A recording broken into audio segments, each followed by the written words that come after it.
আসসালামু আলাইকুম প্রাণপ্রিয় কলেজার ভাই বোনেরা, গুরুত্বপূর্ণ ভিডিও নিয়ে আসলাম আপনাদের সামনে। আমি আজকে যেই কথাটি বলবো এই কথাটি ভিডিওটি না টেনে সম্পূর্ণ দেখবেন। এমন কথা আপনাদেরকে কেউ বলবে না, কেউ শিক্ষাও দিবে না। প্রিয় ভাইয়েরা বোনেরা, প্রিয় বোনদের ক্ষেত্রে বেশি বলি, স্বামীরা অনেক সময় ঘুমিয়ে থাকে, মানুষকে আটকা মারা ডাক দিবেন না। যখন একটা মানুষ ঘুমিয়ে থাকে তখন ঘুমানি মারে, মানে এই মানুষটা মরা।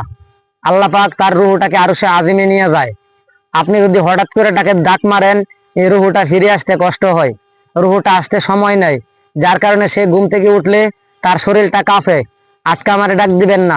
যদি কখনো প্রয়োজন মনে হয় ডাক দিবেন, হাতের ধাক্কা দিবেন, লাড়া দিবেন আস্তে আস্তে, এই এই এই উঠো, এরকম ভাবে আস্তে আস্তে ডাক দিবেন। আর যদি বলেন এই উঠো, তখন তো তার মনে হয় যে এই রুহুটা আরো 7 দিন থেকে ফিরে আসতে কষ্ট হয়, এবং এই লোকটার কষ্ট হয়, রুহুরও কষ্ট হয়। তখন উঠলে শরীরটা কাঁপে। মা বোনেরা, আপনাদের পায়ে হাত রেখে বলতেছি, আপনারা এই সমস্ত কাজ কাম কখনো করবেন না।